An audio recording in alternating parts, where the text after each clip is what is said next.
হয় মই বৰ্তমান উপস্থিত আছোঁ জুবিন ক্ষেত্ৰত আৰু অপৰিৱৰ্তিত জুবিন ক্ষেত্ৰ যি প্ৰাণৰ শিল্পীগৰাকী অন্ত্যেষ্টিক্ৰিয়া সম্পন্ন হোৱা দিনটোৰে পৰা ৰাজ্যৰ ভিন্ন প্ৰান্তৰ পৰা অনুৰাগীসকলে ভিৰ কৰা পৰিলক্ষিত হৈছিল জুবিন ক্ষেত্ৰত। আজিও তাৰ ব্যতিক্ৰম নহয়।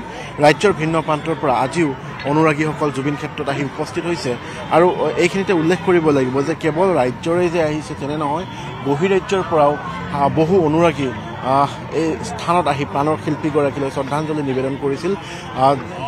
উল্লেখ কৰিব লাগিব কেইবাখনো ৰাষ্ট্ৰৰ পৰা অনুৰাগী আহি জুবিন ক্ষেত্ৰত উপস্থিত হৈ প্ৰাণৰ শিল্পীগৰাকীলৈ শ্ৰদ্ধাঞ্জলি নিবেদন কৰিছিল।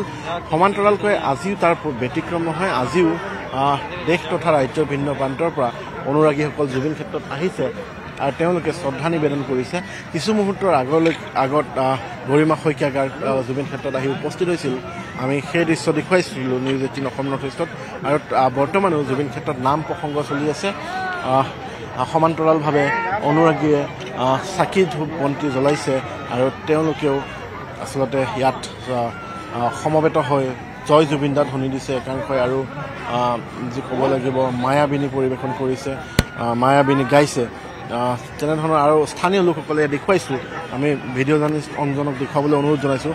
স্থানীয় লোকসকলে এনেদৰে চাফ চিকুণত ব্যস্ত হৈ পৰিছে প্ৰতি নিশাই। আচলতে যিহেতু লাখ লাখ অনুৰাগীয়ে ইয়াত চাকি ধূপ জ্বলায়, তাৰ পাছত স্থানীয় ৰাইজে আচলতে স্থানীয় মহিলাসকলে নিশাৰ ভাগত এনেদৰে ওলাই আহে, চাফ চিকুণ কৰে আৰু পুৱাৰ ভাগত পুনৰ এই স্থানলৈ আহি চাফ চিকুণ কৰে। স্থানীয় লোকসকলক এই কাৰ্য যি আচলতে নিশ্চয়কৈ শলাগিবলগীয়া।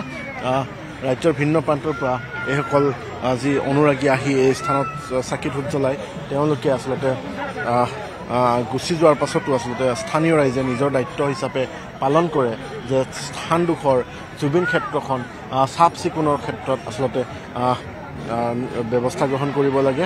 আৰু দেখুৱাইছোঁ হাতত ঝাৰু লৈ এনেদৰে মহিলাসকল এই মুহূৰ্ততো ওলাই আহিছে, নিশাৰ ভাগতো এনেদৰে ওলাই আহিছে আৰু তেওঁলোকে চাফ চিকুণত ব্যস্ত হৈ পৰিছে। নিশ্চয়কৈ এই মুহূৰ্তত এই দৃশ্য দেখুৱাইছোঁ।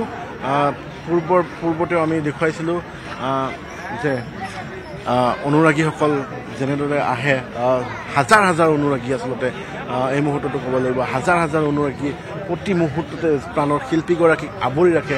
আজিও তাৰ ব্যতিক্ৰম নহয়, আজিও তাৰ যি আচলতে আজিও তাৰ ব্যতিক্ৰম নহয়। আৰু আজিও কণ কণ শিশুৰ পৰা বৃদ্ধ লোকলৈকে সকলোৱে আচলতে প্ৰাণৰ শিল্পীগৰাকীক শ্ৰদ্ধাঞ্জলি নিবেদন কৰিবলৈ, শ্ৰদ্ধাঞ্জলি জনাবলৈ জুবিন ক্ষেত্ৰত আহি উপস্থিত হৈছে আৰু শ্ৰদ্ধাঞ্জলি জনাইছে। লাখ লাখ গামোচা আমি দেখুৱাইছিলোঁ দিনৰ ভাগত, লাখ লাখ গামোচা অনুৰাগীয়ে ইয়াত দিছে। বিভিন্ন যেনে গীটাৰ, ব্ৰেচলেট, সোণৰ চেইন, খাৰু, এনেধৰণৰ বিভিন্ন সামগ্ৰী অনুৰাগীয়ে দিছে। আমি অনুৰাগীৰ সৈতে কথা পাতিম। বাইদেউ ক'ৰ পৰা আহিছে? আমি জালুকবাৰীৰ পৰা। জুবিন ক্ষেত্ৰত আহি অনুভৱ কেনেকুৱা? ভালে ভালে দেখিছোঁ। আহি পাৰিমকৈ ভাবি আছিলোঁ, আজি সময় মিলি গ'ল আৰু তেখেতে কিবা ক'ব দিয়ক।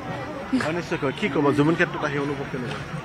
জুবিন ক্ষেত্ৰত আহি পেলাই মানে এনেকুৱা লাগে যেন আমি দুনিয়াৰ পৰা বহুত কিবা এটা ডাঙৰ বস্তু হেৰাই দিলোঁ আৰু আমি 100 বছৰ মানে আৰু নাপাম আৰু আমি এনেকুৱা এটা সম্পদ এটা হেৰাই দিলোঁ।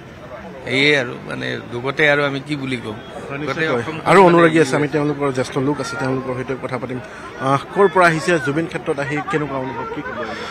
মই চৰাইদেউ জিলাৰ পৰা আহিছোঁ, সোণাৰীৰ পৰা আহিছোঁ। মই তেতিয়া আহিব পৰা নাছিলোঁ, কিবা ভাইৰেল ফিভাৰ গাৰ অসুখ আছিলে, কিন্তু আমি তাতে শ্ৰদ্ধাঞ্জলি কৰিলোঁ। কিন্তু সদায়তো দেখিয়ে আছোঁ প্ৰতিদিনাই সেই অন্ত্যেষ্টিক্ৰিয়াৰ পিছৰ পৰা যে ইয়াত একেধাৰে মানে মানুহৰ যি সমাগম পৃথিৱীত নেদেখা, যে অন্ত্যেষ্টিক্ৰিয়া কৰাৰ পিছদিনৰ পৰাই এনেকৈ যে আপোনাৰ অন্ত্যেষ্টিক্ৰিয়া ঠাইত মানুহৰ যি শ্ৰদ্ধাঞ্জলি জনাবৰ কাৰণে অহা আমি ভাৰতবৰ্ষতো দেখা নাই, আমি বিশ্বতো এনেকুৱা নাই হোৱা বুলি অনুভৱ কৰিছোঁ। এইটো এটা মানে বিৰল এইটো হৈছে। গতিকেলৈ ইয়াত মানুহৰ যি সমাগম হৈছে ই এক মানে ভগৱানলৈ যে ৰূপান্তৰিত ঘটিল সেইটো বিশ্বাস হৈছে। আৰু মই এজন অনুৰাগী হিচাপে মোৰ এটা সৌভাগ্য হৈছিল যে জুবিন গাৰ্গৰ লগত এখনি শ্ৰব্য কেছেট বনোৱাৰ মোৰ সৌভাগ্য হৈছিল। ফুল ফুলক ৰ'দৰে ফুল এই যি গীতটি বৈকুণ্ঠনাথ গগৈৰ গীত, আৰু আমি জুবিন গাৰ্গৰ কণ্ঠত এই শ্ৰব্য কেছেটটি উলিয়াবলৈ সক্ষম হৈছিলোঁ। গতিকে আমি আমাৰ পৰিয়ালৰ তৰফৰ পৰা ইয়াত আমি শ্ৰদ্ধাঞ্জলি জনাবলৈ আমাৰ চিনেমাটো সেই গান ওলাইছে আমি শান্তশিষ্ট হৃষ্টপুষ্ট বুলি আমি বিচিডি কৰিছিলোঁ তাতো জুবিন গাৰ্গৰ আমাৰ গান আছিলে গতিকে এই গোটেই কামখিনি তেওঁৰ লগত যি এক সম্পৰ্ক হৈছিল সেই সম্পৰ্ক থাকোঁতে তেওঁক লগ পাইছিলোঁ আৰু আজি তেওঁ মহাপ্ৰয়াণ ঘটিল আৰু এই মহাপ্ৰয়াণ ঘটা ভগৱান সদৃশ জুবিন গাৰ্গক আজি সমাধিত আহি অকণমান শ্ৰদ্ধাঞ্জলি দিবলৈ পাই নিজকে বহু কাম কৰিছিলে তেখেতৰ সৈতে যি ক'লে আপুনি তেনেকুৱা ধৰণৰ কিবা স্মৃতি আপোনাৰ মনত থকা হ'ব নেকি নিশ্চিত আছে তেনেকুৱা মই এন কে প্ৰডাকশ্যনৰ তাত কাম কৰিছিলোঁ এন কে প্ৰডাকশ্যনৰ লগত দেৱ বৰকটকী ডাঙৰীয়া তাত এখেতৰ লগত গান গোৱাবৰ কাৰণে গৈ থাকোঁ যে তেওঁ মইতো আগত জনা নাছিলোঁ যে তেওঁ দিনত গান নাগায় নিশাহে গায় সেই পৰিৱেশটো মই জনা নাছিলোঁ তো তেওঁক লগ কৰিবলৈ গৈ থাকোঁ যে কেছেটটোত গীত গাব লাগে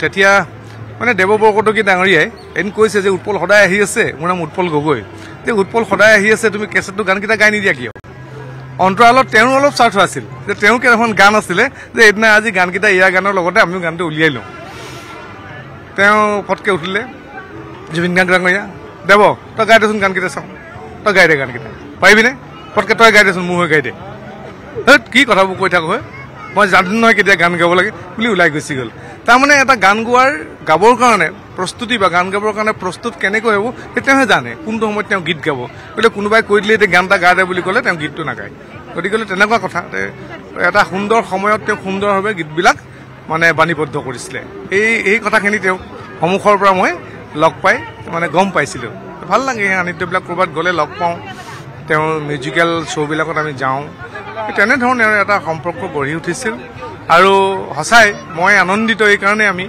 যে আমি তেওঁৰ লগত কাম কৰিবলৈ সুবিধা পাইছিলোঁ এইটোৱে মনৰ এটা আনন্দ ধন্যবাদ নিশ্চয়কৈ এনেদৰে আচলতে ৰাজ্যৰ ভিন্ন প্ৰান্তৰ পৰা অনুৰাগীসকল আহিছে আৰু এইগৰাকী লোক যি তেওঁ আচলতে প্ৰাণৰ শিল্পীগৰাকীৰ সৈতে তেওঁ কাম কৰিছিল বাণীবদ্ধ কৰিছিল গীতৰ বাণীবদ্ধ কৰিছিল আৰু এয়া বৰ্তমান জুবিন ক্ষেত্ৰৰ পৰিৱেশ এই নিশাৰ ভাগতো দেখা গৈছে হাজাৰ হাজাৰ অনুৰাগীৰ ভিৰ আপুনি বিচৰা বাতৰি পাব কেৱল নিউজ 18 এপত নিউজ 18 এপ ডাউনলোড কৰিবলৈ স্কেন কৰক এই QR কোড গুগল প্লে ষ্টৰতো পাব এই নিউজ 18 এপ